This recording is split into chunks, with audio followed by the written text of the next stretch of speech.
नमस्कार दोस्तों, मेरा नाम अनूप निगम है। मैं एक टेक्निकल एनालिस्ट हूँ और आज हम ऑप्शन के बारे में पढ़ने जा रहे हैं। ऑप्शन एक ऐसा इंस्ट्रूमेंट है जिसको लेकर के ज़्यादातर ट्रेडर कंफ्यूज रहते हैं कि ऑप्शन से कैसे पैसा बनाया जा सकता है और किस प्रकार से इसको ट्रेड करके वो एक अच्छे ट्रेडर की श्रेणी में आ सकते हैं। देखिए दोस्तों, किसी भी इंस्ट्रूमेंट को ट्रेड करने से पहले उसके बेसिक्स पता होना बहुत ज़रूरी होता है कि वो क्या प्रोडक्ट है, उसके बेसिक्स क्या हैं, उसके अंदर क्या कॉम्प्लेक्सिटीज़ हैं। जब तक हमें ये सब नहीं पता होगा, तब तक हम किसी भी इंस्ट्रूमेंट को जब ट्रेड करते हैं, तो अल्टीमेटली हम लॉस में जाते हैं और अपना पैसा मार्केट पार्टिसिपेंट्स को दे देते हैं।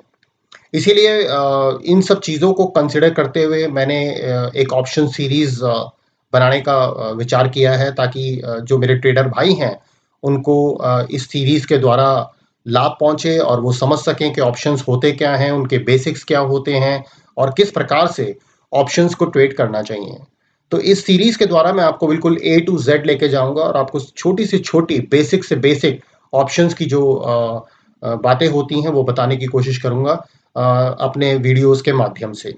तो आइए आज पहले ऑप्शंस को समझने की कोशिश करते हैं और ऑप्शंस के जो टर्मिनोलॉजीज़ होते हैं, उनको समझने की कोशिश करते हैं कि ऑप्शंस क्या होते हैं और ऑप्शंस के अंदर टर्मिनोलॉजीज़ क्या होते हैं, मतलब ऑप्शंस के अंदर क्या-क्या शब्दों का इस्तेमाल होता है।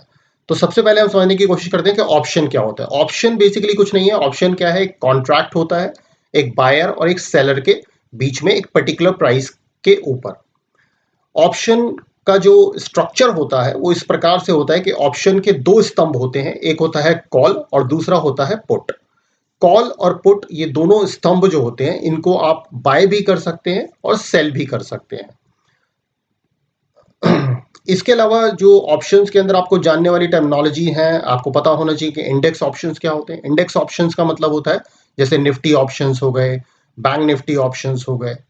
उसके बाद दूसरी टर्म आपको जो बहुत ज़्यादा आप सुनते हैं, जिसे बोलते हैं स्टॉक ऑप्शंस। स्टॉक ऑप्शंस का मतलब होता है जैसे स्टॉक्स के ऑप्शंस, यानी कि जैसे रिलायंस का ऑप्शन हो गया, टाटा स्टील का ऑप्शन हो गया, तो इसको बोलते हैं स्टॉक ऑप्शन।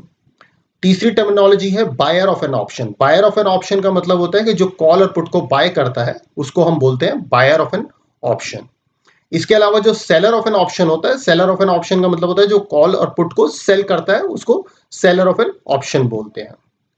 इसके बाद कॉल ऑप्शन क्या होता है? कॉल ऑप्शन का मतलब ये है कि कॉल ऑप्शन जो होती है, उसमें आपको एक अधिकार मिल जाता है कि आप किसी भी एसेट का मतलब या तो स्टॉक ऑप्शन हो सकता है या इंडेक्स ऑप्शन हो सकता है। आप उसके उस एक सर्टेन डेट का स्टॉक ऑप्शन या इंडेक्स ऑप्शन एक सर्टेन प्राइस के ऊपर, एक निश्चित प्राइस के ऊपर आप बाय कर सकते हैं। पुट ऑप्शन का मतलब होता है कि आप उसी प्रकार से किसी भी इंस्ट्रूमेंट का, चाहे वो स्टॉक ऑप्शन हो, चाहे इंडेक्स ऑप्शन हो, आप उसको बाय कर सकते हैं या सेल कर सकते हैं एक पर्टिकुलर डेट का, एक पर्टिकुलर प्राइस के ऊपर।